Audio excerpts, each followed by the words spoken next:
This episode of Geek's Guide to the Galaxy is brought to you by Got Science, a new podcast from the Union of Concerned Scientists, which is a nonprofit science advocacy group with over 20,000 members. Learn more about their new show over at gotsciencepodcast.org.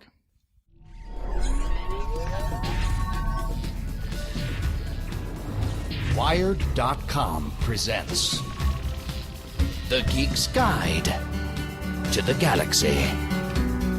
And here is your host, David Barr Kirtley. Hello, and welcome to episode 274 of Geek's Guide to the Galaxy. Today on the show, we'll be discussing the common horror trope of kids battling monsters, and discussing why it's such a popular idea, and whether it really makes sense. And I'm joined by three guests. So first up, we've got Grady Hendrix, making his 11th appearance on the show.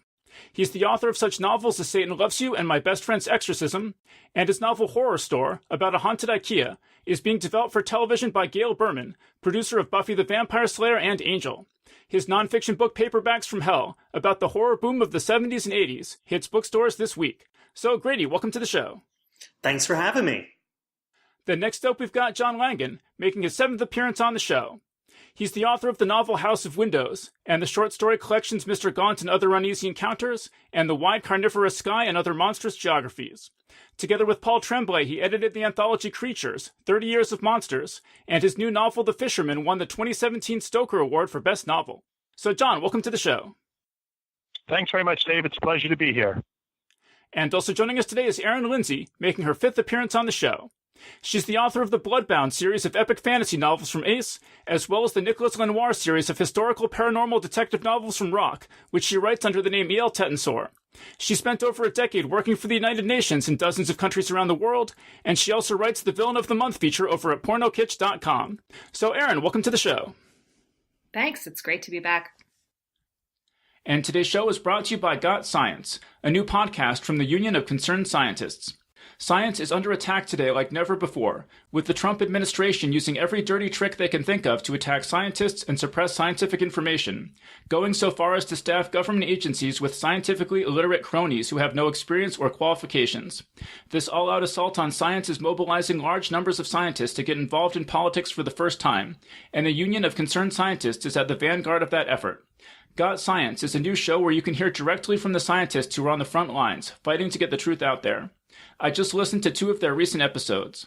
The first was episode 14, Failing Science, which covers efforts by the UCS to track the Trump administration's many attacks on science and to lend support to scientists who are fighting back. If you're a government scientist who's been targeted by the administration, or if you know someone who is, this episode contains important information on how you can obtain support and legal counsel from the UCS. The second episode I listened to was episode 13, Living with Rising Seas, which reports on the effects that rising sea levels are having on different coastal communities and what science can teach us about the best ways to respond. So obviously this is all really important stuff, and I would strongly encourage everyone to do whatever you can to support the Union of Concerned Scientists, and definitely go check out their new podcast Got Science, which is available on iTunes or from gotsciencepodcast.org.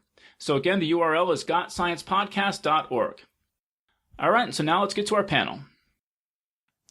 Okay, and so as we're recording this, the nation is in the grips of It Mania, with the new adaptation of Stephen King's classic novel It being basically the most popular horror movie ever. So Grady, why do you think this movie is so popular, and does it have anything to do with the movie's cast of adorable scamps? Man, I don't know. I don't know why this movie's so popular. Nothing against the movie, but I don't get it. But this seems to be the year for horror. You know, Get Out, Split, and now this are all doing really well. It was a lazy, quiet summer at the box office.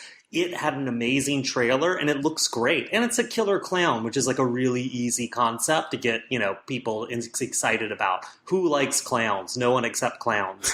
So, I think that has a lot to do with it. And also, it doesn't hurt that sort of it serves as a template for Stranger Things, which is super popular, and people are starting to get sort of lubricated up with excitement now that the second season of that's on the way. But so what role do you think the fact that there's a bunch of kids starring, do you think that plays a role in this movie being so popular? No, I don't think anyone was sitting around saying, God, I would really, totally see the new Star Trek movie if it was all like kids. I don't think anyone's been looking for a movie just with kids. But I do think the kids fighting monsters trope is hugely, hugely primally,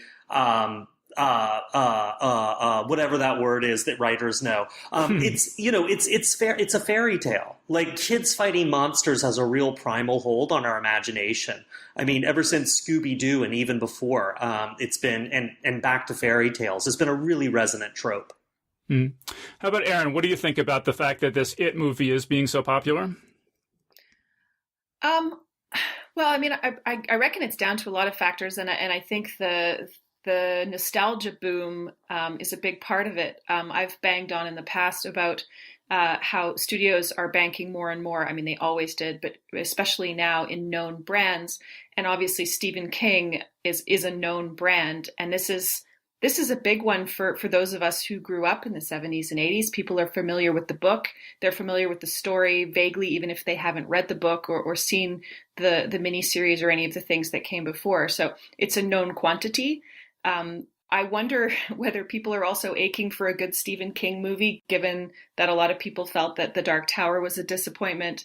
That may or may not play a role. But yeah, and Killer Clowns, as Grady said, I mean, that's a huge one. And I think we all have our own deep-seated fear of clowns, do we not? Yeah, absolutely. I mean, and it's interesting with The Dark Tower because that also had kind of a kid protagonist. And Idris Elba. Well, but they had this kid who's sort of the audience surrogate, who's like we learn what's going on along with him.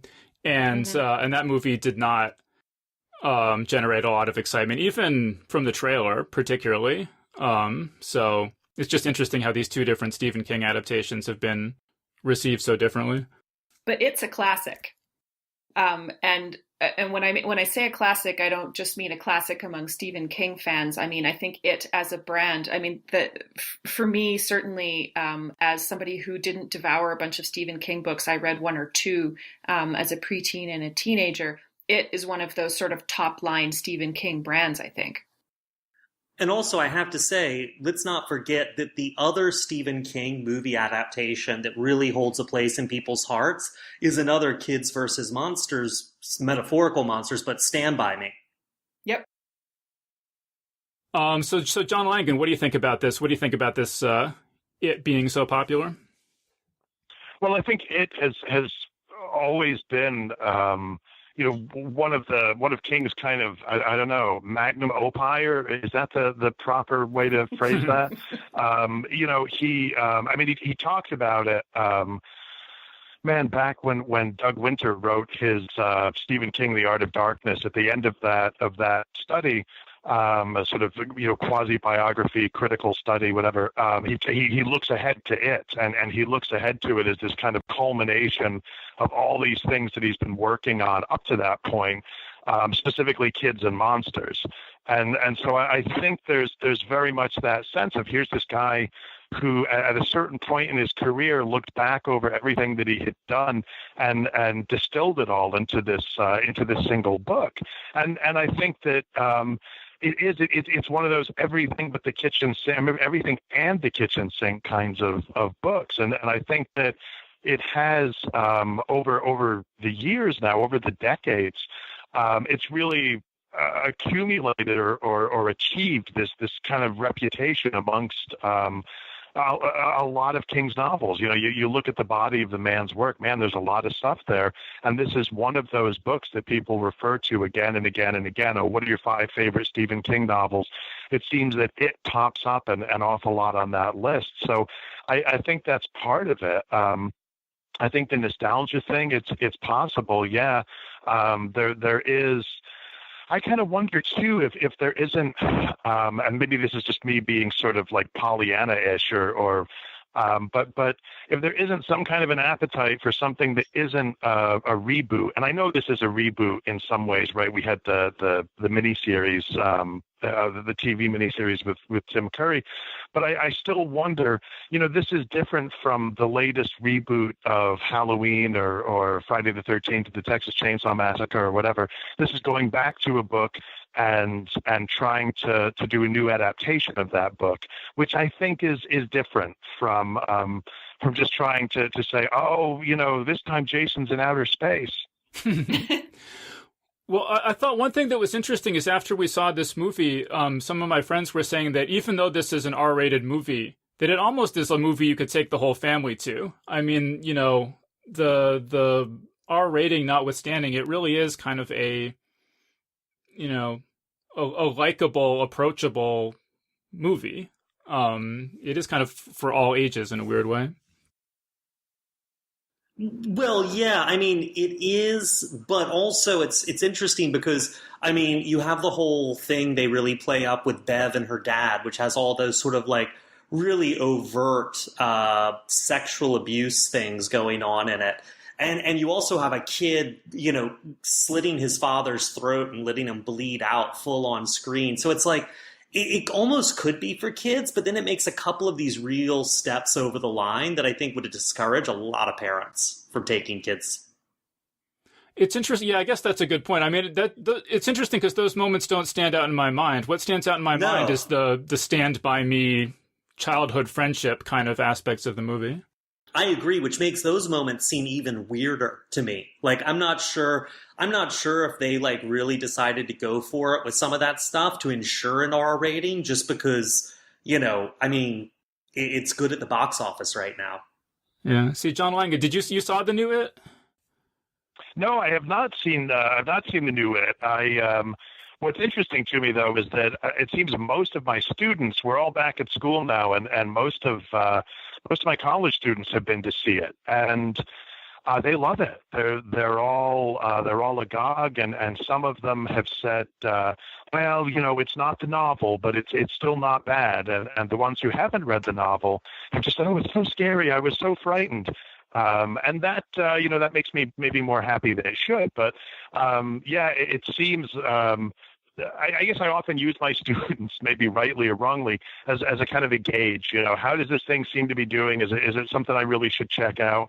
And because yeah, there have been a lot of less than rewarding adaptations of King's work, and yeah, I will get to this one.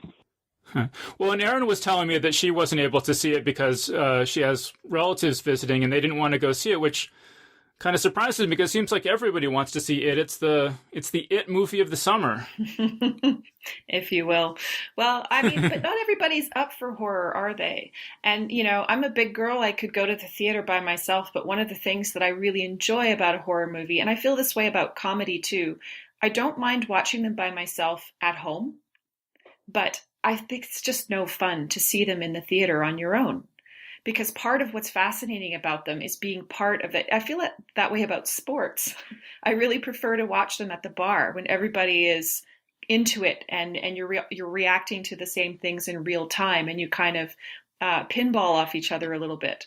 That's what I really appreciate about it. And so nobody was down for creepy clowns. And so I was like, well, you know what? I'm going to have to put this on hold. I mean, even though, and just, I guess, as part of a testament to the cultural phenomenon that it is right now, Pennywise, the creepy clown in question, will be our villain of the month at pornokitsch.com in October.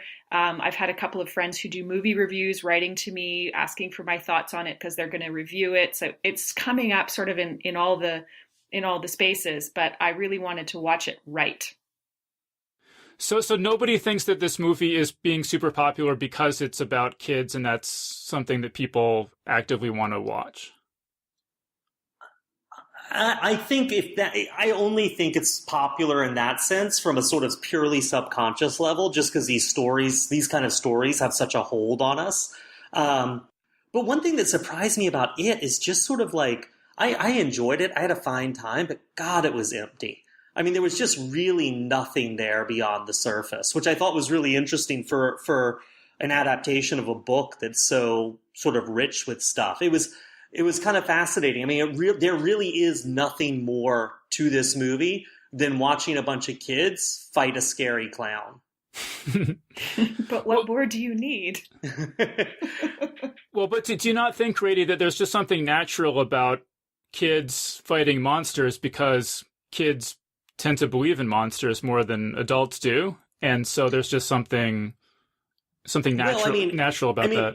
And that's definitely part of the movie, right? That whole thing where, like, you know, And that's in the book too, but not as much. They really play it up in the movie that all these terrible things happening, the adults all turn a blind eye to, and only the kids really see the red balloons and the monsters and the bullying and all the horrible stuff going on. But, you know, and I think stories about kids fighting monsters, I mean, they're twofold, right? I mean, part of it is that fairy tale lesson of kids fighting monsters to prove that, you know, to learn the lesson that monsters can be defeated.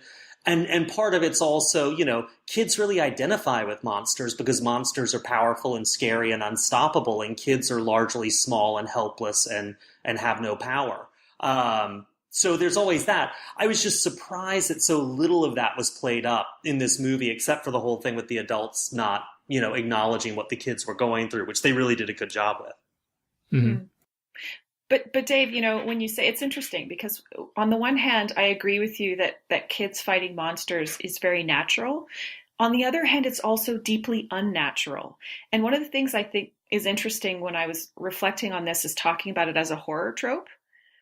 To me, it makes a lot more sense in the sort of lighter film kind of Steven Spielberg vein of kids fighting bad guys, sort of a Scooby-Doo Goonies kind of approach, versus kids fighting monsters in horror as such. Like we don't have that many taboos left in terms of what we're allowed to see on screen, but the taboos that we do still have, a lot of them are about kids. We don't want to see egregious violence perpetrated against children. We don't want to see sexual violence or sexual acts with children. And I'm speaking in generalities here, but these are still very controversial when they happen. And so it's funny when you put that into the context of so many of these other horror tropes, and there are lots of different subgenres of horror, obviously, but in a genre that's sometimes famous for extreme violence and oftentimes a lot of sex, putting little kids, and I'm separating this from sort of teenagers, into that context is actually really weird when you think about it. Well, that was one thing that was striking me. I mean, talking about these examples like It and Stranger Things, Super 8 and Monster Squad, things like this, have a pretty comedic tone. I mean, even It, being this R-rated horror movie, is at least as much funny as it is scary. Oh, yeah, absolutely. And yeah, and there's no like torture porn or like really horrific things happening. Like none of the kids in any of these movies, none of the young kids that I can think of die or, you know, yeah, get like tied up and tortured or anything like that. So yeah, I agree with you that that they do tend to hew to the more sort of lighthearted treatment of the subject. But I have to say there is a big tradition in horror of kids being the monster. Yes. I mean, all the way back to the Bad Seed, you know, in the 50s, and then on up through the Omen and its spin-offs, and then a huge chunk of horror novels in the 70s and 80s, and then all the way into the whole narrative that came out of Columbine, which was, you know, largely fictitious and fabricated. This idea of monstrous children who want to kill us, who must be destroyed and punished, is a really, really big part of horror. We're so fine with kids committing violence. We're just not fine with violence being committed against children. I mean, the fact that, like, I barely noticed in Logan all of the violence committed by this little kid, and then I thought about it afterwards and like, that's awful. As the Spanish movie, the famous Spanish movie about killer kids of the 70s asked, who can kill a child? See, John Langan, what do you think about this? Yeah, no, it's this is something I was thinking about a lot, looking like in the sort of run up to the show today, when I was looking at the suggestions from Facebook and from Twitter, things that people were interested in, and you know, I got sort of thinking about like what's the kind of genealogy of this, you know, and I was thinking, you know, I agree with Grady that there's this long tradition of children as monsters, you know, and but there's also, I think, a long tradition of children in jeopardy, right? Go back to the turn of the screw, you know, go back to Henry James, right? And you've got these two beautiful little children, Flora and Miles, and they're in a house, and this governess is looking after them. And she thinks that these evil spirits, who may or may not even be fully human, are trying to corrupt the children. And then what's worse, so at first the children are these sort of objects, almost these sort of vessels of innocence that are being contested over by this virtuous governess and these evil spirits. And then as the novel progresses, you start to think that the children may have already been corrupted by the ghosts, by these evil figures, and now the governess is not. The struggle moves a little bit closer to home. They're no longer. She can't save them anymore. She's already failed to a certain. She's always already failed or something deconstructive like that. And M.R. James has I was trying to remember the name of his ghost story. He's a ghost story that has the ghost, this particularly evil child that shows up. Is quite frightening. I think that's the one. Yeah, that might be it. And then that kind of moves forward. Think about John Wyndham, right? The Midwich Cuckoos, Village of the Damned. All these beautiful little blonde-haired, blue-eyed children who are going to show up and are going to take over.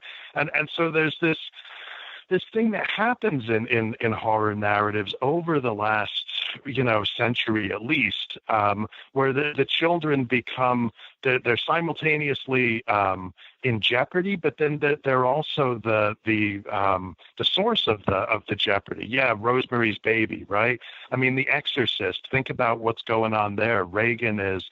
She's this victim of this horrible thing that's happening. She's also this really, really scary monster. And even if we're trying to save her, she's still really frightening and really dangerous. So there's this really fascinating double movement that happens in some of the more interesting examples of this stuff. I think, though, that there's also, not to ramble on too much, but I think if you go back maybe to Ray Bradbury and Something Wicked This Way Comes, that seems to me one of the early cases where you have a much more straightforward. Actually, but even that isn't straightforward. You've got two adolescent boys who are threatened by the evil carnival, but one of them is also tempted by the evil carnival, and that's part of the drama of the book. It's not simply us versus them, but it's how does us feel about them? Maybe one of us at least would like to go with them. And I think that King draws a lot on Bradbury. I think Bradbury is. He writes about Something Wicked This Way Comes in Danse Macabre, and I think that he in turn really influences a lot of other writers. Straub in Shadowland writes about children contesting with evil. And a whole bunch of the writers, it seems to me, during that, subsequent to King, wind up doing some version of this, the kid versus monster story. Well, could I ask you, John, speaking of the genealogy of these ideas, because that is one thing that occurred to me watching this It movie, is how familiar it seems that it's been copied many, many times. And one of the ideas that has been copied many, many times, it seems to me, is this idea that if you don't fear the monster, it loses all of its power over you. Mm-hmm. Mm-hmm. And that sort of levels the playing field, right? Because a kid can fight a monster if they can just control their inner mental state or whatever. But I'm just curious, how far back does that idea go? Do you see that like in 19th century literature or early 20th century literature, this idea that if you don't fear the monster, it can't hurt you? You definitely see it in Bradbury.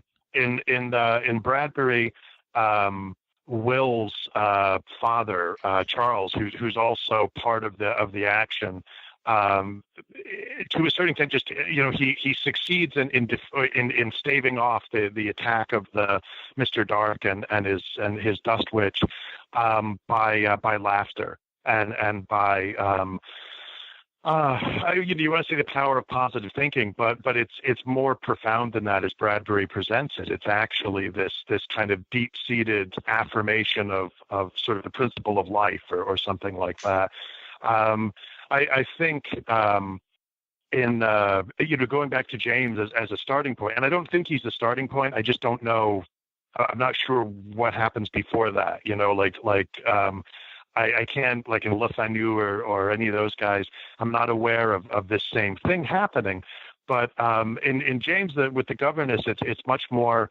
She's not sure she's going to win, but she does feel herself. She is the daughter, James tells us, of a vicar, and so she has some kind of religious upbringing, and she seems to feel that equips her to at least try to contest these for the souls of these children. But that's different than this notion that a creature that responds to you sort of psychically, the Pennywise, right, is to a certain extent, he's a sentient mirror, or she really is a sentient mirror, who reflects back at you that which you fear the most. And so since Pennywise is so caught up in your kind of mental energy, you can sort of turn that to your own advantage. Straub actually does something like that in Ghost Story. The monster, the sort of Manitou figure in Ghost Story, is another kind of a mirror. It's another kind of reflector. And there's actually a young guy. He's a high school student, so he's a little older than, say, the kids in It. But he kind of figures out that if this thing has gotten in his head, that he can turn that to his advantage and use that to actually harm the monster. It would be interesting. I don't know. It never occurred to me before that maybe King got the idea from Straub. It's entirely possible in this case that he did. Well, just really quickly, when you were saying Le Fanu, he does have Carmilla, which is about the vampire child and the innocent child she feeds on. You're right. I guess I always there's so much sort of panting sexuality in that I always think of Camilla as a little bit older, but I honestly don't remember. I always think of her as like 15 or 16, but maybe not. I would have to go back and check again, but you're absolutely right. Yeah, I would too. Yeah. Okay. Anyway, sorry. Well, so Grady, when you did all your research for Paperbacks in Hell, did you see this idea that if you just don't fear the monster, it can't hurt you? Like Absolutely prior to... not. Absolutely not. Honestly, the monster is the monster is the monster in a lot of this stuff. Like John was saying, I think Something Wicked This Way Comes, which is, I guess, 62, is really, I can't think of really a time, another instance where you just sort of like, as long as you don't fear the monster, where the only fear is fear itself. But right off the heels of that, which actually is a really big deal in this conversation, I think, which plays with the same idea as Scooby-Doo. Scooby-Doo, the second they stop being scared of the monster and pull its mask off, it's just the old carnival owner. And it's instantly unpowered and depowered, and the motives are revealed and justice is served. But I didn't see that in many paperbacks, to be honest, of the 70s and 80s. But sorry, it's kind of a biblical idea, though, is it not? Resist the devil and he will flee from you?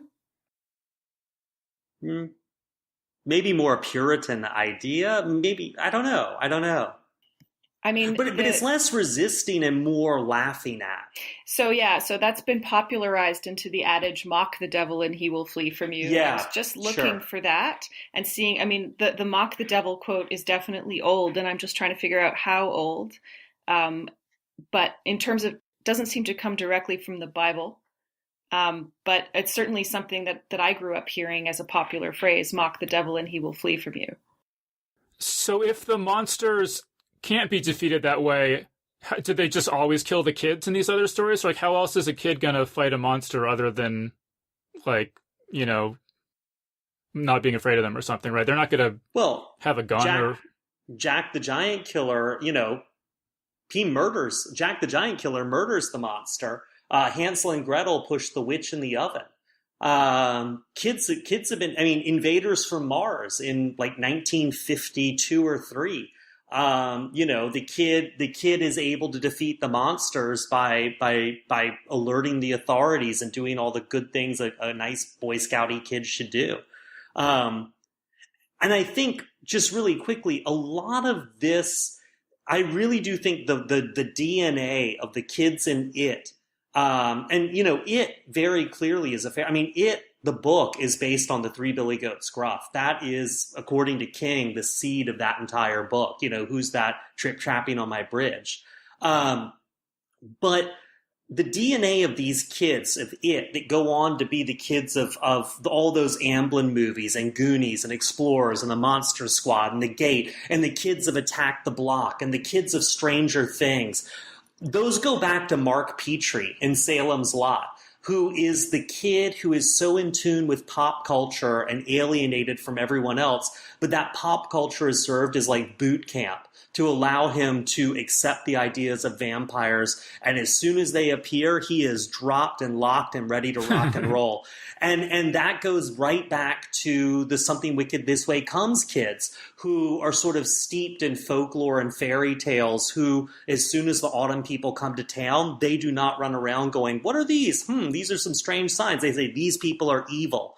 And that goes back to David McLean and Invaders from Mars, who reads comic books and all that stuff that rot his brain, but he's ready for the aliens from Mars. I mean, there is this sort of specific DNA of the heroes in it. The kids who are alienated from everyone else by their nerdiness and their outsiderness, but those very traits have made them more prepared than others to be the hero when the monster appears. Yeah, I agree that I just rewatched Monster Squad, and that was definitely the most appealing aspect of that movie to me, was this idea that these kids sit around in their clubhouse all day rehearsing how to kill the different monsters, and then they actually get to use that knowledge. And that's maybe one advantage that kids would have over adults, is that kids tend to get really obsessed with like dinosaurs, or like, just knowing everything there is to know about whatever their favorite subject is. And it's just sort of a fantasy, I guess, as you're saying, for geeky kids, that you could actually use some of this knowledge that you think is so amazing, but doesn't always have a lot of practical application. Right. My favorite of that one is Lost Boys.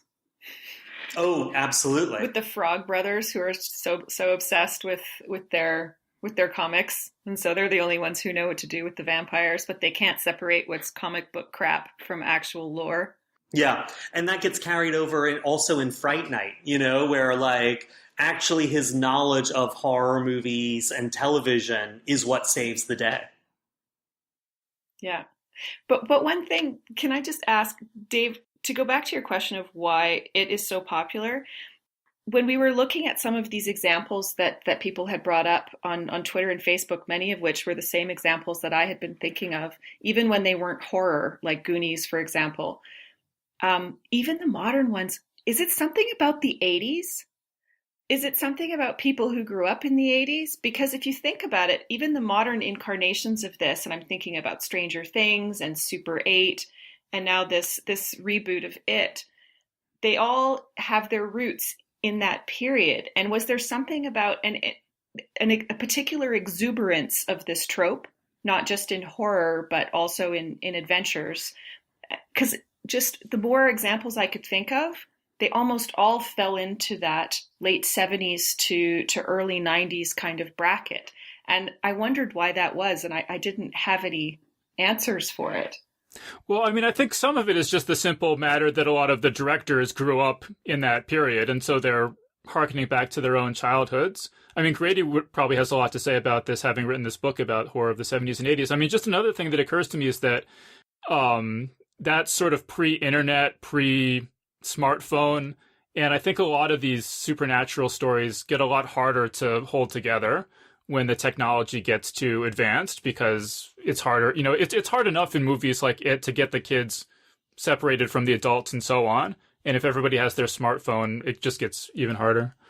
Well, yeah. And, just to say two things, there were sort of two weird contradictory forces going on in the 80s, because I think both of the things you guys are saying about pre-technology and internet, and also when these people who are making this cultural material grew up, but another two things that are sort of contradictory. And one is the 80s was the last gasp of free-range parenting. I was born in the 70s, and I remember in the 80s or late 70s, I wasn't allowed indoors during the summer. Totally. My mom, our whole excuse was I had to go to the bathroom. She'd be like, pee in the bushes. We were not allowed in the house during daylight hours during the summer. And the other thing that's sort of the reverse of that is, in the 60s and 70s, you really had this loosey-goosey approach to parenting. Like parents were really sort of like, kids should have as much freedom as possible and be able to try as many things as possible and experiment with many things as possible. And then in the early 80s, this whole thing, and it really appeared in 79 and 80, your kids are in danger. Moonies want to abduct them from the shopping mall. They're going to be on the back of a milk carton. They're going to get molested at their daycare center. Satanists are going to give them stickers of Mickey Mouse that have LSD in them. This whole sort of panic about protect your children. I mean, 79 and 80 is really when that started. And became this sort of huge cultural force. And so it's weird that everyone's fetishizing this sort of 80s, these kids fighting monsters, but maybe that's when everyone feels like the monsters appeared. I mean, I remember getting these lectures at school that like Moonies at the shopping mall were going to give me a sticker of Mickey Mouse in Fantasia dressed as a wizard, and I was going to lick it because I was innocent and put it on my notebook because I'm a little kid who loves stickers. And then I was going to be tripping on LSD and probably murder my parents. Like what's that, a Mooney? Sun Young Moon, the Korean. I don't know. My South Carolina was obsessed. But that was literally a 6th grade lecture. I got it from 5th grade and 6th grade from Miss Graves. And that was a school sanctioned lecture. So the 80s was when the kids were in danger, but the kids were still running around all over the place. See, John Langan, what do you think about this? What Grady is saying here about the 80s? That's why all these horror things are set. Yeah, there. no, it's really fascinating to think about that larger context. I mean, I guess what I'm thinking about in terms of it as well is, of course, in King's novel, the original the past events are all taking place in the 50s. Yeah. And the present day events are happening in the 80s. And what strikes me now is that the 50s, to vastly oversimplify, I think of as this very conservative time in which, we're terrified of the bomb. And what happens in the 80s, it's a very conservative time in which we're terrified of the bomb. It's in the 50s, the Cold War is really ramping up. We're blowing up Bikini Atoll and what have you. In the 80s, it's looking like, we might actually go all the way. We might just see what happens when we nuke each other. And there's this in both decades. And again, I feel I really have to say this is oversimplifying, but there's the whole, we have to get back to family values and the American family and what have you. And it really plays with that, right? I mean, the novel here I'm talking about, it really plays with this idea that no, in the 50s, it was all pretty bad. It was, even Bill, whose parents are, and in some ways they're good parents, but they're, Georgie is killed at the very beginning of the of the novel. How do you come back from that? So I think that there's, and now of course I look at our present day experience now, and we're in this time that, I don't know, it's a crazy time. Certainly the threat of nuclear war has popped up again, or at least, limited nuclear war. Is there such a thing? But that kind of nuclear annihilation, that's popped up again. We're living in this time where people are talking about, we need to get back to the family and whatever. So it strikes me that there's this odd kind of cyclical kind of resonance to all of this. Can I jump in for a quick sec? Because you said something really interesting about the 50s being this sort of conservative time. And I think, and I hate to use the word, it is a big, messy, sprawling, undisciplined novel, but I think it's also pretty genius. And part of the genius of it is, and this is right out of the first chapters, and so I'm not spoiling the second movie, but it's about these kids in Derry who defeated, Pennywise or whatever in the 50s, and they've all grown up and forgotten it. And when they remember their childhoods, they remember these beautiful, bucolic, nostalgic images of the 50s. And it's up to, I think it's Mike Hanlon is his name, but Mike. Mike is the archivist. The He works librarian. he's a librarian, and he keeps the archive.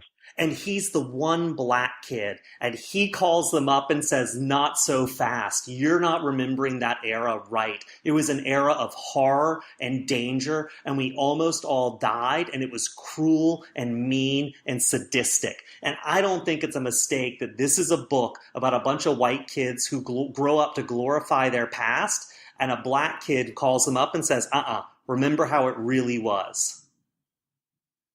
Yeah, wow, that is I think so. really interesting, Grady. I'm curious, when you're talking about the free range kids of the 80s, do you think that these movies are in any way were kids really that free range? Would the kids all end up going into the sewers to fight a monster, or do they have to kind of make the kids more brave and or capable and or knowledgeable or something to have these adventures work at all? I grew up in that era, and I didn't fight evil clown, but it is 100% my experience. Completely. I completely agree. And I mean, to relate it to Goonies is another one. I think it's completely plausible. Those kids, or Stranger Things, these kids spend all their time on bikes, riding around, and they completely geek out on stuff. So Mikey in Goonies geeks out on One-Eyed Willie. He's obsessed with pirates, and he knows all these little tidbits. And I can't remember who said it a minute ago, Grady, that kids have this tendency to obsess about stuff and know all the little details. And I think it's completely plausible that, we, as Grady said, when we were kids, there were, on the weekends and in the summertime, if the weather wasn't completely, like even in 20 below, my parents were like, "Here's a snowsuit, go outside. I don't want to see you until sunset." And so it's completely plausible that they would, go off for hours at a time and nobody would think it was odd. Is this a real, Grady, didn't you used to work for like a paranormal investigation company or something like that? Yeah, I work for the American Society for Psychical Research, which William James founded in 1885 to investigate parapsychological events and spiritualism. So it's like a nonprofit that does this kind of thing. We were the first people into Amityville and the first people to say it was a hoax. So are there like Scooby-Doo or like Stranger Things aged kids that you've ever heard of doing any sort of paranormal investigations like this? No. No, just flat out no. I'm sure there are now because those ghost hunting shows are so wildly popular, but I certainly never came across any of them. What would be the youngest that people would be involved in that? I don't know, man. I honestly don't know. I stopped working for them in like 2003, so I don't know what the kids are up to these days. But, I remember being a kid and bad stuff would happen and you just wouldn't tell your parents, there were bunkers in Charleston where I grew up, that were sealed off that we got into that were like mazes underground that we played in. We would ride, 20 miles on our bikes to buy fireworks and shoot them at each other. And I, bought a great storage pouch for fireworks with the pockets of my shorts and wound up lighting myself on fire and getting blowing off some fingernails and getting 3rd-degree burns. And we tried to cover it up. I was in so much pain we couldn't eventually. But we tried. I had skin hanging off my leg and we were like, don't tell our parents. It was just a totally different time. And you did flirt with danger deliberately. I remember when we were kids, anytime you heard about a haunted house, you were there. Anytime you heard about a place that you weren't supposed to go, we had an Aboriginal reservation near our house, and the legend was, growing up as kids, that people living on the reservation had the right to shoot anybody they wanted on sight if you were trespassing. So of course, all we did was ride our bikes through the reservation because so you kind of went looking for that sort of thing because there's that sense of immortality that comes with childhood and that wide-eyed sense of adventure that you really want to exploit. And I think that's one of the reasons that kids versus monsters trope works so well, or the kids having an adventure works so well, is because it does sort of tap into that childhood sense of wonder and that feeling of simultaneous feeling of extreme vulnerability, but extreme, immortality that you can imagine somebody else getting hurt, but you can't imagine it being you. Yeah. Well, also, and this is something actually John might be able to speak to, but I know parents nowadays, I don't have kids, but they want to talk through things with their kids. They want their kids to understand things. But I got to say, when I was growing up, things were kept from you. You don't need to know about that. Political things, social things, sexual things about that person who lives in that house over there. And so there was an idea, like you're saying, Erin, that if people were telling you don't go there, you should go there. It must be awesome. Yeah, I want to know. I want knowledge. I mean, John, do you want to add anything as a parent here? Do I want to incriminate myself? Is that what you're saying? It's no. I definitely have the. I have the same memory of growing up in the 70s. We lived at a relatively rural location, but we lived about maybe an eighth of a mile down the street from an elementary school, which had huge fields and basically a swamp behind it that the people who principal, whatever the elementary school said, this is our nature preserve.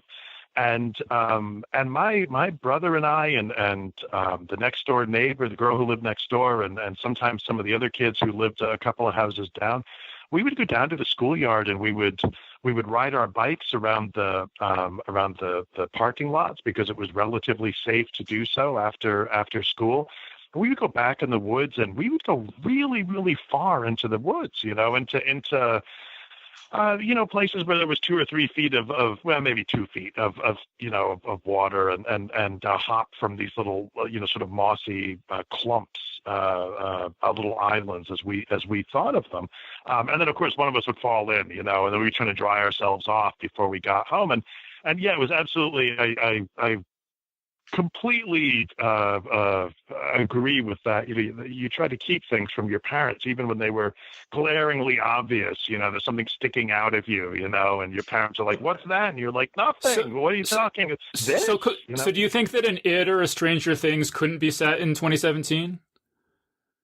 I think it could, but I think you would have to acknowledge. I think the kids might be the same age, but they would all have their smartphones, and part of what the smartphones would be for would be so they could sort of keep tabs, or the parents could keep tabs on them. I think kids are always curious. I think it also, something that I thought about when I was a kid. A lot of my friends, maybe the majority of my friends, actually lived in developments, and there was very much a sense. When I would go over to hang out with them, or that the development was a safe place to live, that the neighborhood was a safe place to be. And you could ride your bike and you could go all around there because there was some sense that it was like this little town, even if it didn't have the commercial aspects of a town. There were, no supermarket or whatever, but there was that sense this is this little community and it's this little safe place. And so I don't know if that's still the case. I think it probably is.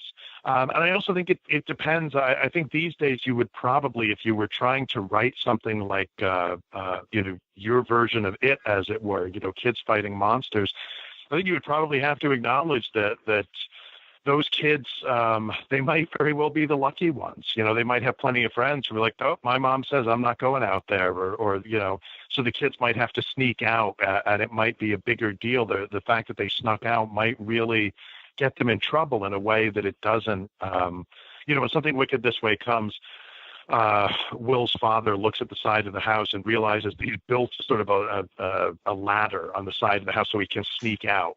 Of his room if he needs to. And his father says, "Well, look, just promise me you'll only use that if you really need to."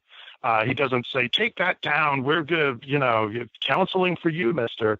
So I think I think you might have to acknowledge the change in parental attitudes as much as anything.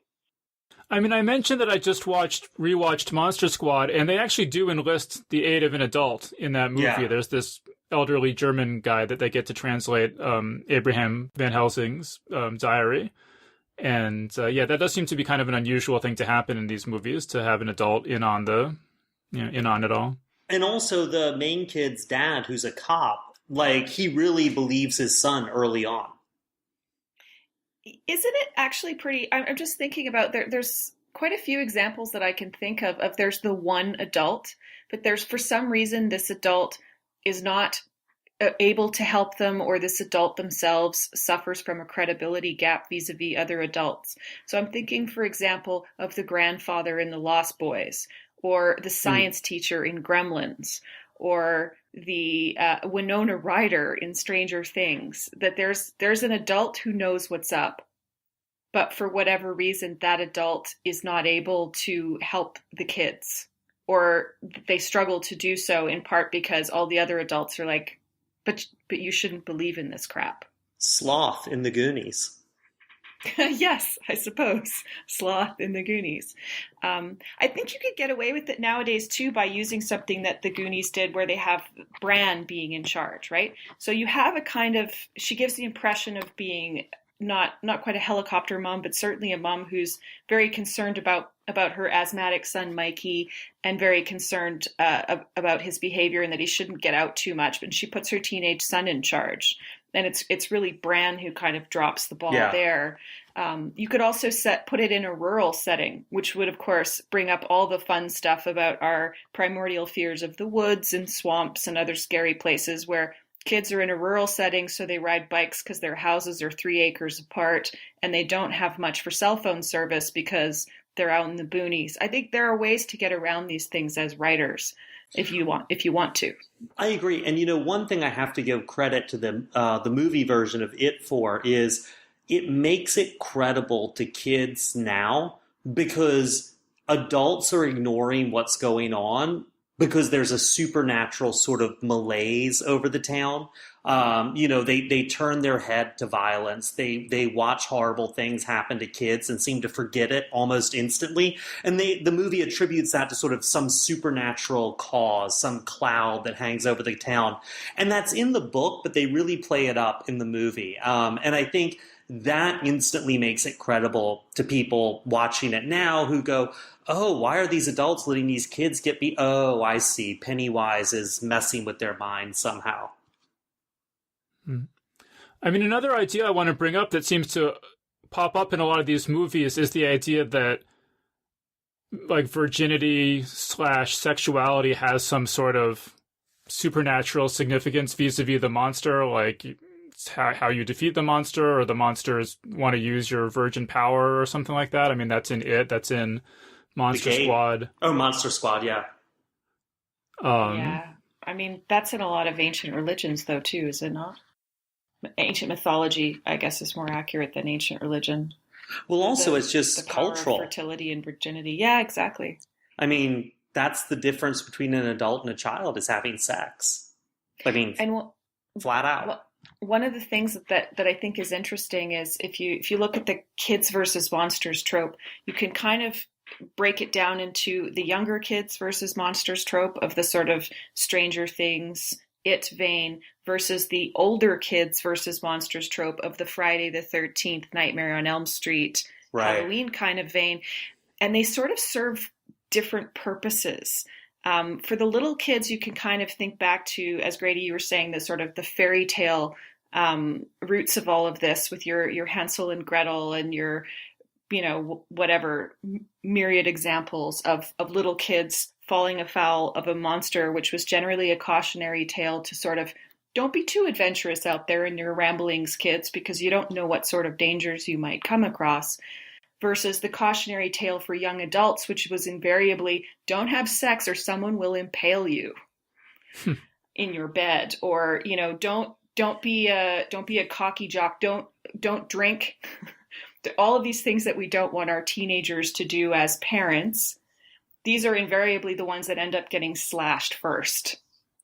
Well, it also goes back to fairy tales as well, right? I mean, you've got the older kids of Cinderella. I mean, it originally wasn't a glass slipper, it was a fur slipper. And, here comes the prince who wants a wife, and the monstrous stepsisters are willing to mutilate their feet to fit them into this thing, to fit them into his expectations. Or Beauty and the Beast, which works a little differently. But, this idea that somehow being sexually active puts you in touch with something, Bluebeard, puts you in touch with something monstrous and dangerous that you have to navigate. Which is why Cabin in the Woods is so awesome. Yeah.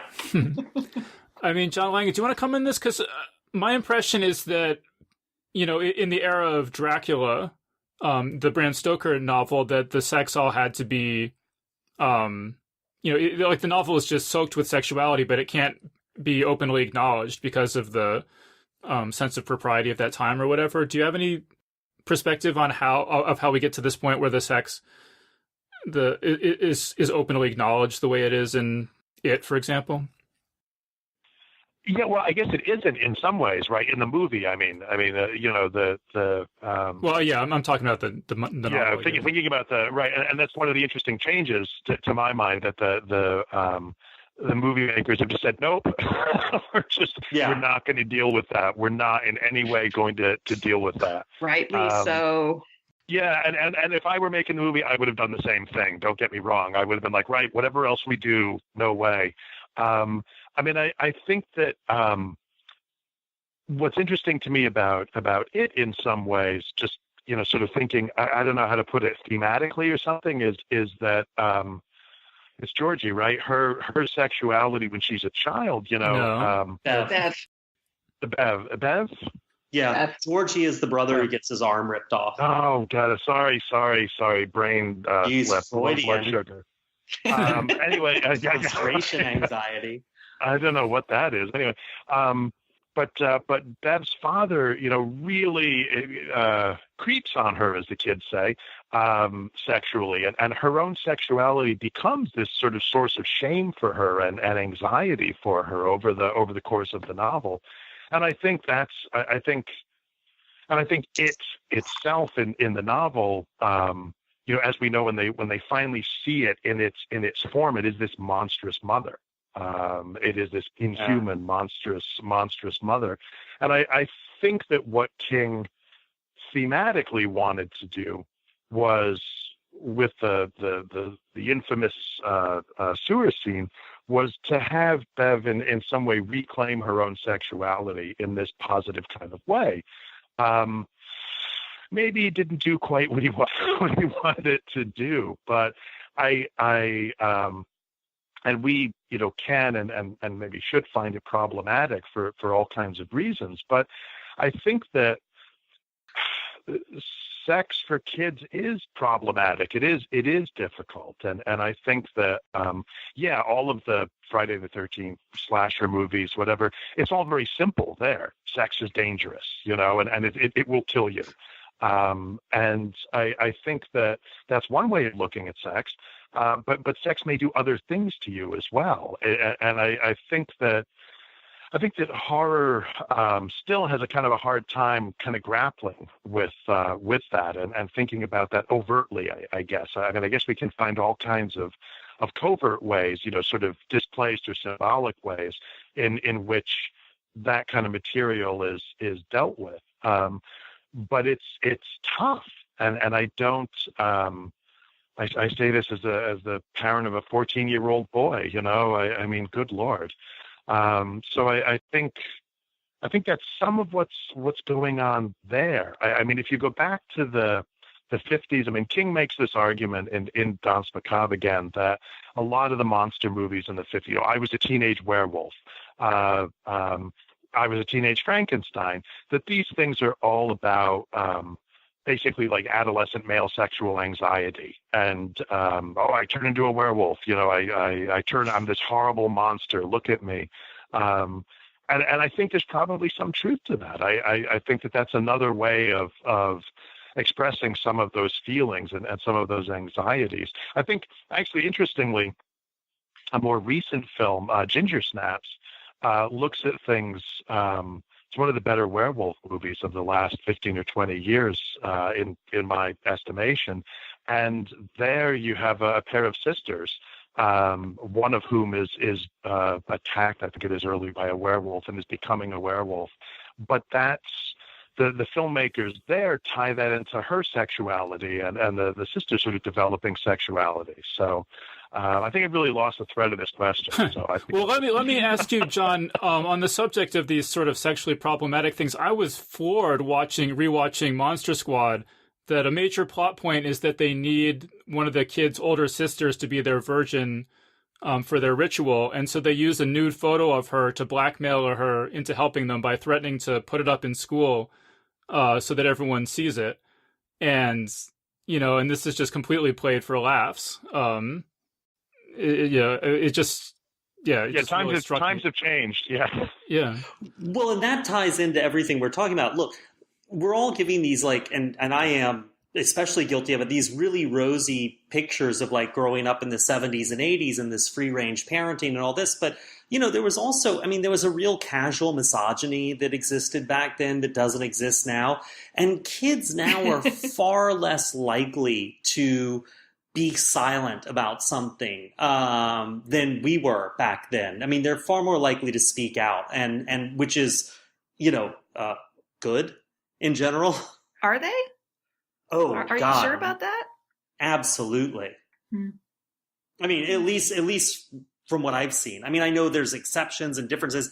I think in general, look, there were, I think it's way, I went to a school that had a pedophilia ring that wound up being a lawsuit brought by 40-something students. And I think that's a whole lot less likely to be pulled off now, where those kids would be silent for almost 30 years.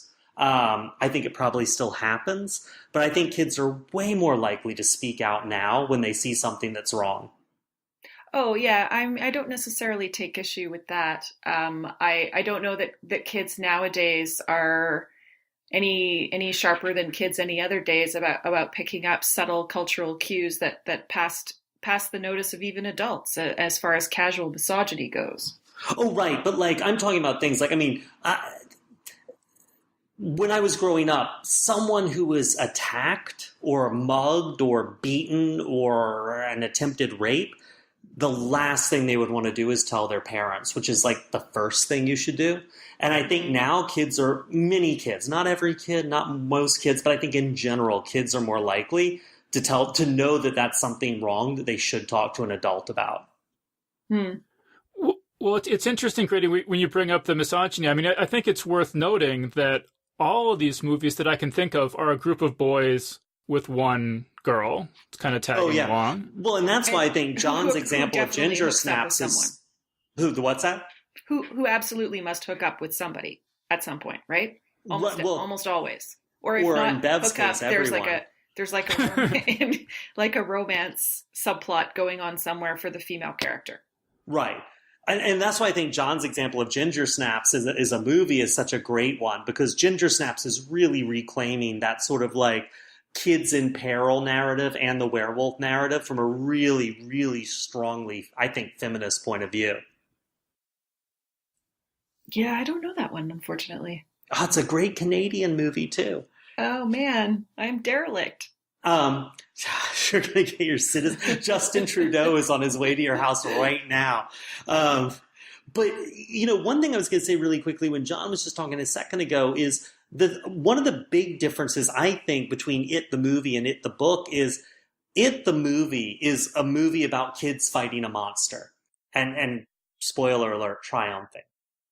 It the book is a novel about growing up. It's a very, very different thing. The stuff with the adult kids isn't as important as with the kids.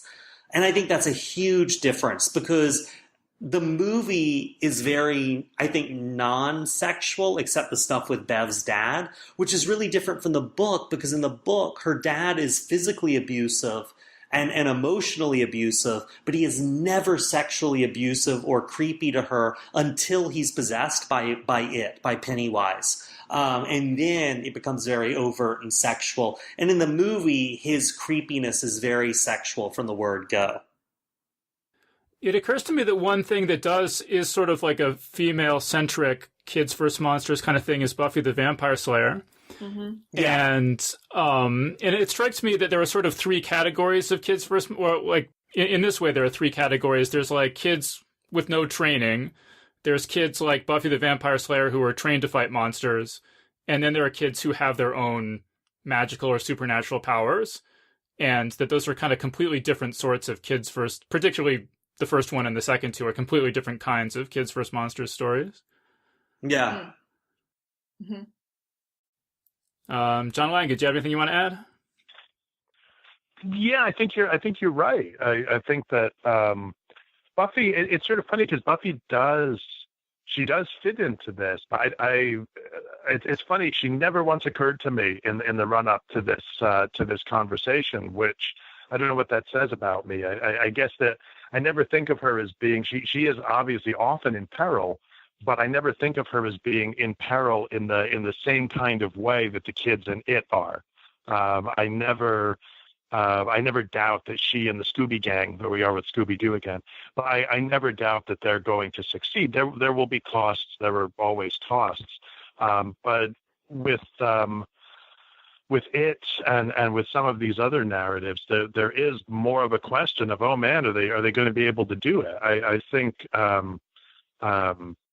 for me, one of the successes of something like Stranger Things was it caused me to suspend my typical, oh, come on, I know they're going to get out of this okay, to oh, well, I don't know. Are they?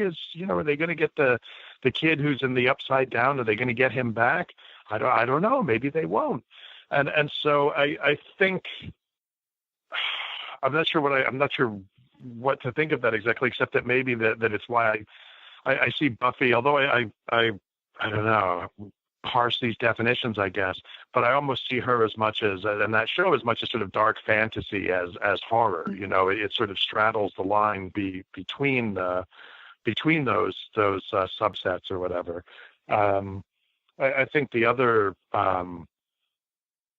it strikes me too that there's something going on, isn't there, with the way that kids, because I think that Grady's absolutely right that Mark in Salem's Lot is the prototype for a lot of this stuff. That he's the kid who sees what's going on, he recognizes it, and tries to do something about it. And yeah, Erin's right. How can you not love the Frog Brothers, Edgar and Alan Frog? And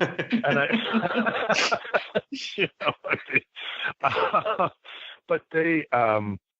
And what's interesting about those characters is they interact with older figures as well. That there's it's different from It, where they're of the roughly the same age, and they all have to do this thing together.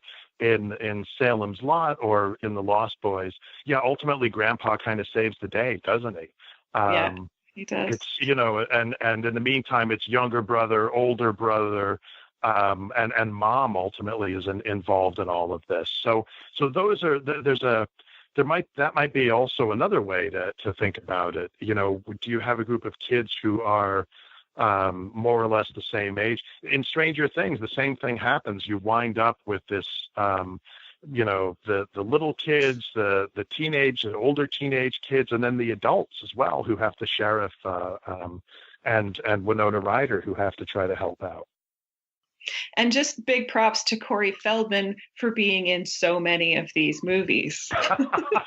I was thinking that. I was like, which Corey was that? I can't remember which Corey it was. There are so many Corey Feldman examples of kids versus monsters. But if we could go back to Buffy for a second, and I also, I'm not sure why, but Buffy didn't immediately occur to me. And I think it is indeed this sense of Buffy never felt like a kid to me. She just felt kind of kick-ass from the jump, and so you didn't get that sense of vulnerability, and maybe that's explaining it away, but Buffy is another really good example of how sexuality is really bound up in the narrative there, and what I think is equal parts interesting and frustrating as a woman in this stuff is even in the modern incarnations, we don't seem to be able to get away from this this sense that the woman is often struggling with her sexuality and how it plays into it. So even in Stranger Things, for example, the older sister, what's her name again? Anyway, she, in one of the earlier episodes of Stranger Things, is having sex with her boyfriend, or on the cusp of having sex with her boyfriend, when something bad happens to one of her friends. And so she's, in a sense, punished, and her impetus as a character going through it is that she feels very guilty that this thing happened to her friend because her friend was waiting for her to make out with her boyfriend.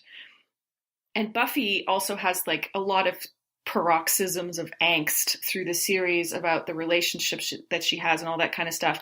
And that's not a criticism of them in a standalone sense. These are all perfectly acceptable narrative arcs. It's just interesting that I would like to see a narrative that doesn't necessarily rely on that trope of the woman feeling somehow guilty or being punished or feeling she should be punished for her sexual expression. Yeah, I would agree. Well, I mean, I 100% agree. It's really, so coming out of doing Paperbacks from Hell, it's very, very weird because one of the things I had to put, reading all these 70s and 80s paperbacks, I had to put a warning in the introduction because there is so much sex in these books. I mean, and largely because they were written from a point of view of, well, these books need some violence and some sex and some weird stuff, and we'll just throw some sex in there. But the sex gets so weird.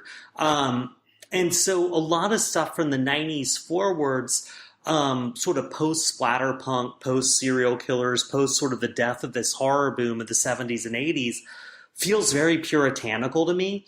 I mean, you have stuff like John Shirley's Dracula in Love, which involves a Dracula who has a 3-foot penis that has 2 glowing yellow eyes at the end that kills women. And at the end of the book, he realizes that he's in love with a woman who's one of his victims, and she represents everything human. She's like the Earth Mother. She's everything human and good and mortal in this world. And then her vagina opens and he crawls into it while it glows and winds up like nestled in her womb. I mean, this stuff was like not covert or subtle. And that was sort of par for the course. And then you sort of, like you're saying, Erin, get up to stuff like Buffy and, the slasher stuff and all the serial killer stuff, where it's like the second you have sex is the second you get murdered.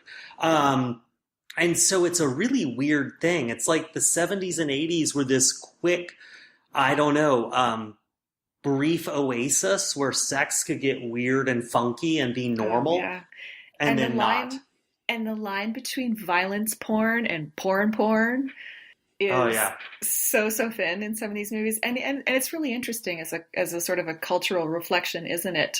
This, like, how intimately bound sex and violence have become, and how we almost need one to fully appreciate the other, to really reach catharsis, if you will. You kind of have to have both of them. And it's definitely interesting. Like, I trying to sort of think through, for example, why the story of Dracula or vampires in general are so often deeply, deeply steeped in sexuality. And of course, in this era of lots of urban fantasy, that spilled over into all the other beasties, all the shifters and the fae and, that whole paranormal romance genre. But before that was really a big thing, or at least before it became a big cultural phenomenon.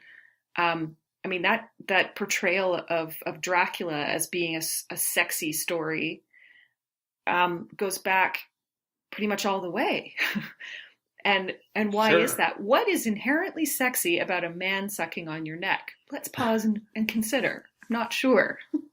Well, I mean... Wait, I feel like we're getting off of Kids First Monsters. Yeah, sorry. Like we have a sex and horror panel if you guys want to go check it out that we already did. Okay. But I'm curious, Grady, though. Clearly that panel needs to have a part 2, is what I'm getting at. But it does go back, though, doesn't it, to something we were talking about earlier, about if you look at what are some of the biggest horror tropes, if you think about horror tropes in general, so many of them are such an awkward fit with kids.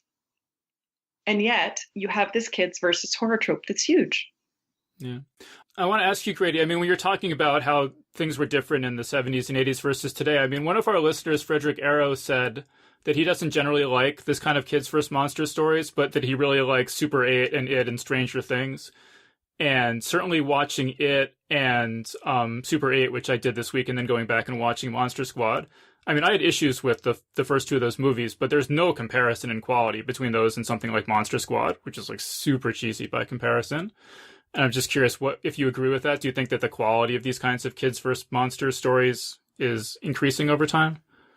Well, I mean, by quality, do you mean like production value, or do you mean like, I don't know, the satisfaction a viewer gets? Well, I guess production quality, but also just the writing. I mean, it is, the kids feel more like kids, and the funny things they say are actually funny, not just kind of tasteless. And the monsters are scarier and so on. I think a lot of that's production value, and I think just a movie made in 2017 is going to feel a lot more contemporary and realistic than a movie made in 1983, or 86. But so you're not pining for the golden age of kids versus monsters movies from the 80s or something? Well, I am pining for one thing, which is that, and I think it's something that Spielberg really glommed onto early in his career, which is that, and I hate to keep harping on this, Jesus, I sound so boring, but there is a sort of fairy tale quality to these stories, and you want them to feel adventurous, and you want them to feel exciting, and you want them to feel cool. And it's that sense of wonder kind of thing. And I really do feel like, I enjoyed it fine. But there wasn't the sense of wonder I had watching it that I did when watching, say, like, I don't know, The Goonies for the first time. And maybe that's just familiarity. I don't know what it is, but I don't know. There's a real sense of cynicism that hangs over something like it that doesn't hang over something like The Explorers or Monster Squad or The Gate. And maybe that's just me. Okay, so attention Geeks Guide listeners, I have an important announcement. So at this point in the conversation, we got disconnected from John Langan and we're not able to get him back.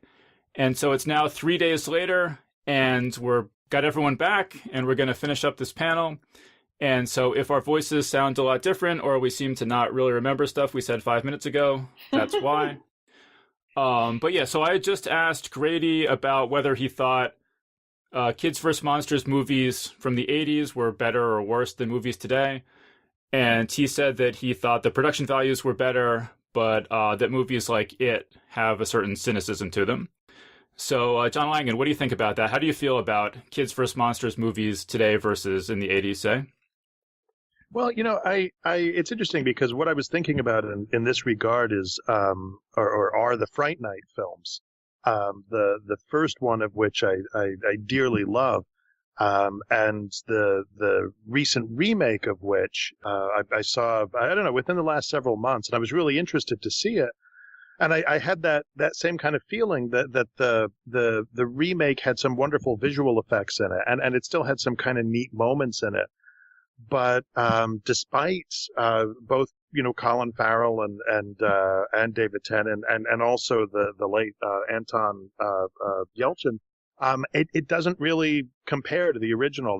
There's a certain kind of I don't know what it is. Is it nostalgia?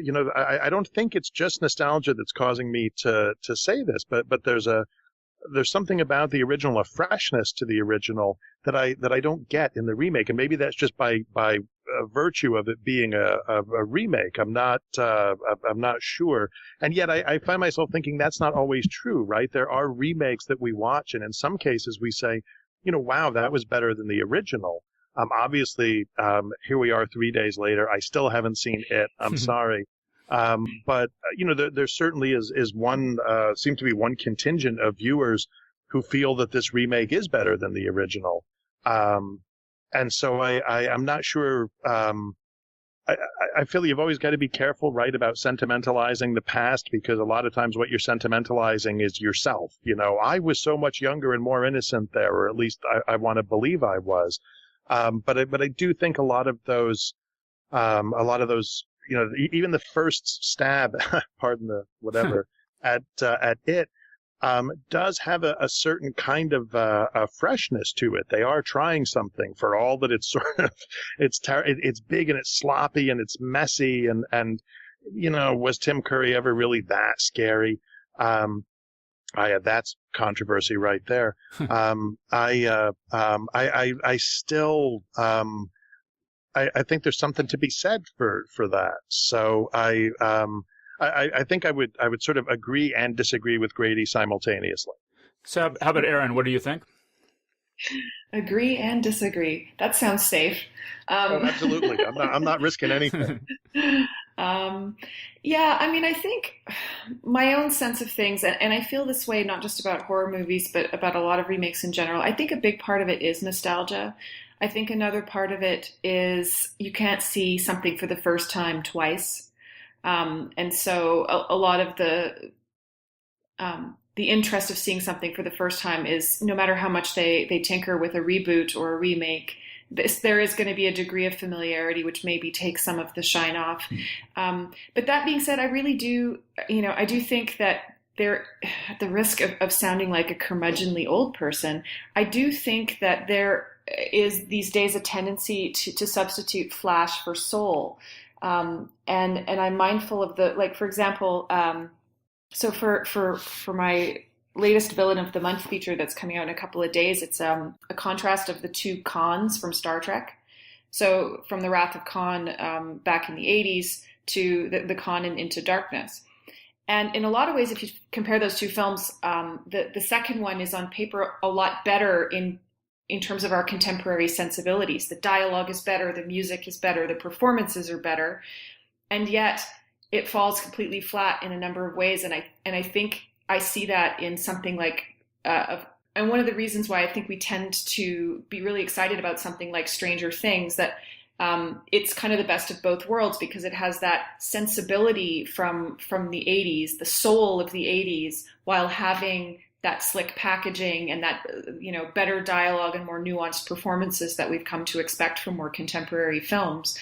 And I do think that we lately seem to be substituting a lot of explosions and gore for actual fear and emotion. And this is a huge generalization, obviously, and doesn't apply to all these movies. But I do think that on the one hand, like when I watch the two Khan movies, and I suspect, although I haven't done this, that it would be similar if you went back to some of these, and earlier, Dave, you were talking about watching Monster Squad and finding it cheesy. I mean, The Wrath of Khan is almost insufferably hammy from start to finish. And it doesn't really hold up in that way, particularly when you watch them back to back. And so you almost pine for this. And again, I think that's why something like Stranger Things is so successful. You pine for this best of both worlds, where you lose that hamminess that doesn't really work for a contemporary audience, but you still have that that more believable, just that little thin veneer of cynicism that makes it perhaps a little bit more believable for the cynics of the modern day. All right, so we need to start wrapping this up pretty soon. I did want to just mention a couple other Kids vs. Monsters things.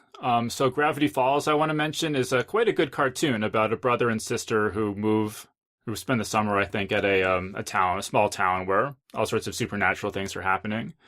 And I also want to mention Monsters, Inc., which is a very Kids vs. Monsters animated cartoon, but it's told from the point of view of the monsters. And I think it's really clever if you haven't seen it. And then our listener, Zach Chapman, mentioned this Dan Simmons novel called Summer of Night, which I have not read, but I love Dan Simmons, so I'm kind of curious about it. Has anyone read that? Yeah. So what do you guys... So Grady, did you say you've read it? Yeah, I started it. Oh, you didn't like it that much? No, it was very...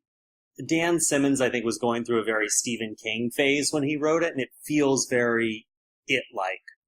Oh, kind of derivative. To me, it does, yeah. I don't know, John, what do you think?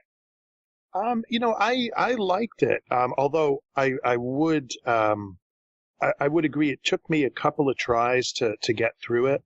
And part of that is because, I agree that he was in full sort of, you could call it Stephen King mode, but also sort of, Ray Bradbury by way of Stephen King. These boys who are living in I think it's the American Midwest. It's been a few years since I've read it. But they're living in the American Midwest, and weird things are starting to happen, and and maybe there's something supernatural going on. It's like an old school, I think, maybe. Yeah. And he spends, a lot of time really trying to develop the characters and really trying to explore the inner lives of the characters. And then, I'll give a spoiler alert. One of the interesting things that he does is then there's one character that you think is almost the sort of the author stand-in character. This really, really bright kid who's possibly, sort of nascent writer and what have you. And he kills that character. And it's a really interesting move. It gives the book a certain kind of an edge that a lot of other narratives of this stripe don't necessarily have. That the characters who are going to be sacrificed, as it were, who are just going to be the lambs to the slaughter, they go. We don't learn a lot about them. Whereas in this novel, that kid's death really resonates, and my memory of it was that I wish the supernatural elements had actually been a little bit more developed. Like I thought that he was, for all that he was in that sort of Stephen King mode as far as the characters went, as far as the supernatural stuff went, I can remember feeling, I wish you'd given us a bit more of that. What's interesting is, just as an aside, is that novel then continues to inform his later novel, A Winter Haunting, Summer of Night, A Winter Haunting, which I think is a fabulous novel. It's one of my it's certainly one of my favorite Dan Simmons novels, and I think a really, really fine but much more muted kind of a horror novel where one of those characters, and actually I want to say another one of the characters, shows up in his one of his other vampire novels, Children of Night or Children of the Night, I think. I think one of the characters from Summer of Night shows up there too. Well, that's cool. So does anyone have any other Kids vs. Monsters things they want to recommend to people that we didn't talk about yet? Yeah, I would just like to throw in, one of the listeners mentioned this online, and I think it's worth mentioning, which is Attack the Block, which was the 2011 Joe Cornish movie about aliens, an alien invasion that sort of starts in a housing project, basically, in the UK. And the movie begins with a bunch of black and half black, half white kids mugging a woman. I think she's a nurse on the way home who's white. And then they're interrupted in the mugging by this alien sort of crashing to Earth. And it's really, really great. It's amazing that Joe Cornish hasn't had a bigger career as a director. He's had more of a career as a writer. But the movie's fantastic. And the thing that's so amazing is they get so much mileage out of having this sort of economic thing where, it's basically, housing, council flats, which are where the aliens are invading, which are sort of, the lowest of the low in the UK. And so it's not a big policing priority to fight an alien invasion in council flats, but also by having, these kids who you initially think of, oh my God, it's these horrible muggers and they're really terrible and they're terrorizing this nice woman, who wind up being the heroes. And the nice thing about it is horror is often very conservative, and often Kids versus Monsters movies or books wind up with the status quo being reestablished. And the status quo that gets reestablished just because these kids are so treated as marginal in this narrative is the big reward, the end, the moment where he marches up at the end of Star Wars and gets a medal hung around his neck, is being arrested by the police and being, tarred as a criminal. And for his friends, this is this validation. Oh my God, he's a hero. Even the police hate him and have to arrest him. And it's a really great inversion of that sort of reestablishing the status quo. The status quo is reestablished, but in a very sort of like countercultural kind of way. It's really fantastic, and was a total bomb when it came out. No one saw it. See, Grady, having written Paperbacks from Hell, do you have any anti-recommendations? Not really. This is a weird genre. It's sort of the Kids versus Monster. There was a very brief boom in summer camp novels in the late 80s. that weren't very good, but there are very few of those. Kids versus Monsters, honestly, so many of the paperbacks of the 70s and 80s are about adults, almost exclusively. And the one Kids versus Monsters novel that springs to mind is there's a book from the 80s, because there was a big boom in Native American curse novels in the 80s. I mean, huge. They were all over the place. And it's sort of a wave that totally disappeared, and really doesn't exist anymore. But that sort of stereotype of, oh, the Indian burial mound, comes from that.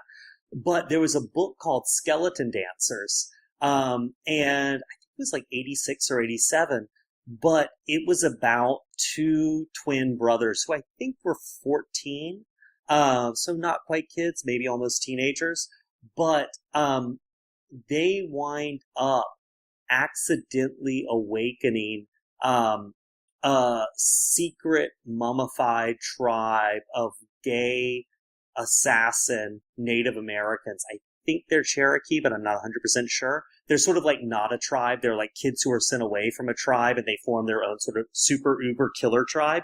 And they wake up and come into the present, and what they want to do is take these twin kids and turn them into zombies, because they're like, it's the only way you'll be happy.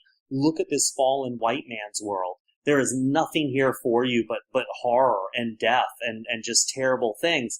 And it's actually kind of a great book.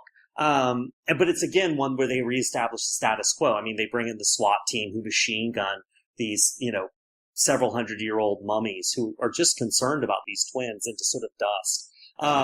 But it's this sort of neat trope of two brothers who are teenagers reaching out across this gulf of hundreds of years to these other two twin brothers, simply because they're concerned about them and the kind of horrible world they're going to live in. But yeah, beyond that, I don't have much.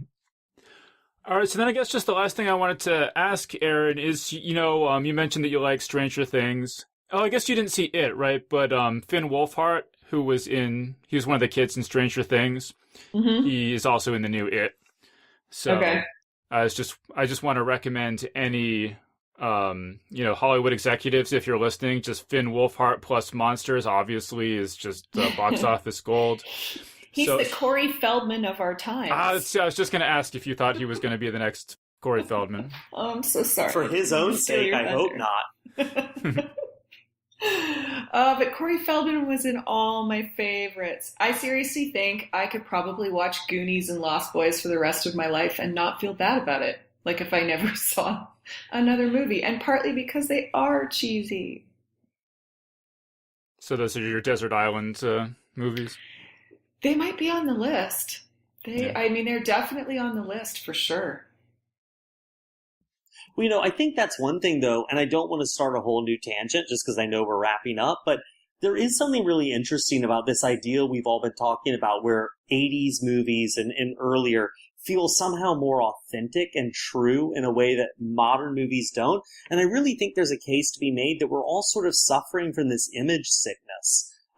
There's so many more images and so many more stories and so much more exposure to this stuff that it feels good to get back. If you made a horror movie now, you have to take into account the internet and cell phones and cameras and reality shows and how many screens there are in our daily life. And I think when you go back to somewhere like the 80s, sort of, it does feel a little more, I hate to say innocent, but we're away from this complete flood of narrative that we have now, which I think is sort of like makes us a little numb to it. Yeah, this is a complete tangent, but I have heard people suggest that the reason that science fiction has gotten less popular and epic fantasy has gotten more popular is because science fiction just kind of reminds you of the present too much and doesn't feel like enough of an escape or enough of a change, whereas epic fantasy, it is getting to a world without all the screens and all the information overload and all the technology everywhere. So yeah, I think there's probably something to that. Hmm. And I also kind of wonder with the 80s horror films, like Lost Boys, for example, or Fright Night.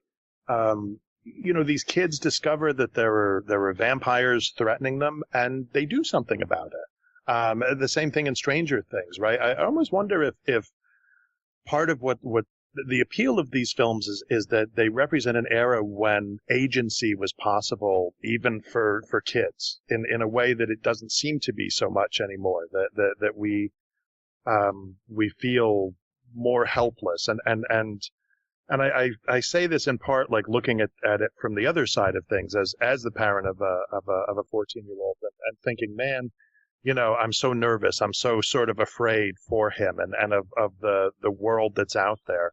And it's hard to give him the kind of freedom to have the kind of agency that the characters in those movies do. And I wonder if that, in Stranger Things, the kids, their friend goes missing, and so they do something about it. They try to find him. They try to solve the problem. And yeah, the parents are saying to them, "Oh, you really shouldn't. You should really let us do it." And the parents are trying, but they never give up. They keep trying. And I think that's something that I think is sort of deeply resonant for us. I showed my 14-year-old a couple of weeks ago. We were having like our own little impromptu film festival, and I showed him The Lost Boys, and he loved it. And I said, "Oh, you didn't think it was too scary?" And he said, "Well, yeah, it was kind of scary, but like basically they fought back. They didn't. They and of course Grandpa comes in and saves the day, but they weren't just completely terrorized and overpowered by the vampires. So I feel like there may be something there too, It seems like there may be an opening for the next great Kids vs. Monsters horror thing to be really contemporary, and the kids use their knowledge of Snapchat and Instagram to defeat the monsters. Well, but if you think about what we were talking about earlier, right, about the way that kids love lore, and kids, when you're a kid, you're told about vampires, and you kind of know they don't exist, but you're worried that they might, and you learn everything there is to learn about all this bizarre stuff, right? Garlic bulbs and whatever else, holy water, bury them under running water and all that. You learn all this stuff, I guess in some ways, right, because a lot of things in the world don't make sense to you. How does a car work? I don't know. Why do planes fly? I'm not really sure.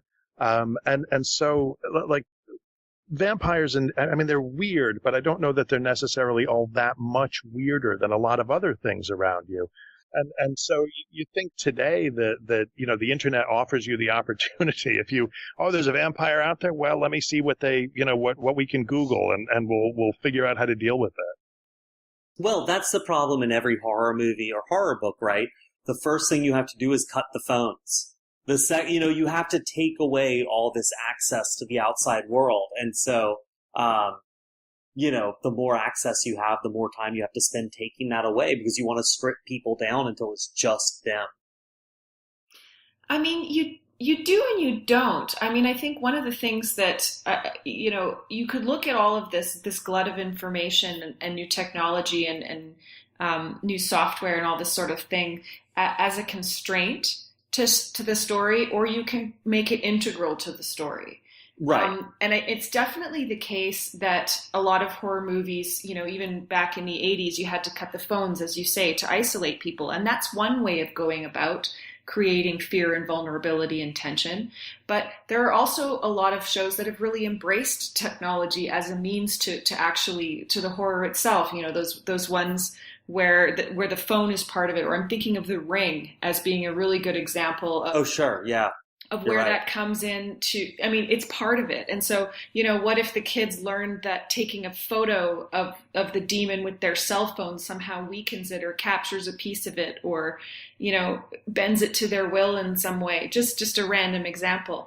I think, there's, for every door that it closes, these new horizons, I think it opens more doors, and it's just a question of creativity. I think for me, the more fundamental problem is the one that John alluded to about agency, and I think that that's been an ongoing thing, and it goes back to the discussion we were having before about free-range parenting. And if you think about 100 years ago, what a 13-year-old was responsible for in a typical Western household compared to what a 13-year-old is responsible. Nowadays, it's great if a 13-year-old is responsible for doing the dishes. Where, back in the day, they were cooking and sewing and using firearms and all of the rest of it. And it's harder to imagine that today. And so, from a writing point of view, from a storytelling point of view, that seems to me to be, on the one hand, the bigger obstacle, but also the more interesting obstacle. It offers, if you can find a way around that, it's almost by nature a fresh way around it that gives you a new angle on the kids versus monsters story. Well, yeah, that makes me think. I mean, there have certainly been some episodes of Black Mirror that I think show how to do horror using where technology is the source of the horror and doesn't connect you with other people, or connects you with other people that you don't want to be connected to, and so on. Right. And yeah, maybe the way forward for these kids versus monster stories is to get a little bit more Black Mirror with them. Well, and I think that's true. I mean, look, there's a part of it that's just a failure of imagination on the part of old people like me, But also, just when you were saying that, Erin, I don't know if anyone's read I think it's My Absolute Darling, that novel that just came out. No. But it's really fantastic. I mean, and just the reason I thought of it is Stephen King's like, oh, this is the best book of the year. Haha, tie in. But I mean, it's basically about a kid, a young woman, I think she's like 14, who's been raised in isolation by her dad, who's something of a survivalist prepper. And so he's taught her all these skills about, finding your way in the wilderness, using a gun, killing an animal and being able to field dress it. All this stuff to make her self-reliant. But he's kept her completely isolated from the world around them. And the book becomes basically a kid versus monster book, except the monster is her dad, who's been engaged in this very low-level form of sort of child abuse. And she has to use all these sort of skills she's learned from him, these things that make her self-sustaining and sort of able to live in the wilderness and survive to defeat her dad and escape him. And so it's sort of tying up with what Erin was saying about this idea that kids used to have so much more responsibility. It's kind of interesting. But it's called, I think, My Absolute Darling. All right, so guys, as I was saying, we're all out of time, and I want to wrap this up before something else technologically goes wrong. So, anyone have any final thoughts before I wrap things up? I'm good. Yeah, I just feel a great sense of shame that I haven't seen it yet. A lot of pressure. We gave you 3 extra days. I know you did. You did, and I squandered them. And I hang my head in shame. All right. Well, I think that's a good note to end on. So we've been speaking with Grady Hendrix, John Langan, and Erin Lindsey. So guys, thank you so much for joining us. Aloha. Thank you. Yeah, thanks very much. And that was our panel. So big thanks again to Grady Hendrix, John Langan, and Erin Lindsey for joining us on the show. Big thanks as well to everyone who's given us 5 stars on iTunes, including Joe Curtis87 from the UK and Puppy JDB from Canada. Puppy JDB writes, "Been listening for years. Sorry it took so long to review this podcast. My wife and I love your interviews and panel discussions. You've given us so many cool new adventures to explore together. We're both teachers and have used authors you've interviewed in our classes around the world. Thanks for all the awesomeness." So big thanks again to Puppy JDB for that great review. I'd also like to give a special thank you to Jorge A. Rivera, Matthew Kressel, and David Ossoff IV, who all just signed up this week to support us on Patreon. Geek's Guide to the Galaxy is made possible thanks to support from listeners like you. So if you enjoy the show and want it to continue, please sign up to give us $1 or $2 per episode over at patreon.com/geeks. And if you'd rather make a one-time contribution, you can do that via check or PayPal over at geeksguideshow.com/crowdfunding. So big thanks again to everyone who's contributed. We really appreciate it. I'd also like to thank Got Science, the new podcast from the Union of Concerned Scientists, for sponsoring today's show. Learn more over at gotsciencepodcast.org. All right, so that was our show. So thanks everyone for listening, and we'll see you next time. The Geek's Guide to the Galaxy is a production of Wired.com. For more information about the show, visit geeksguideshow.com. To learn more about your host, visit davidbarrkirtley.com. Music and voiceover produced by yours truly, Jack Kincaid. If you enjoyed this program, tell your friends. If you didn't enjoy it, tell no one. Thank you for listening.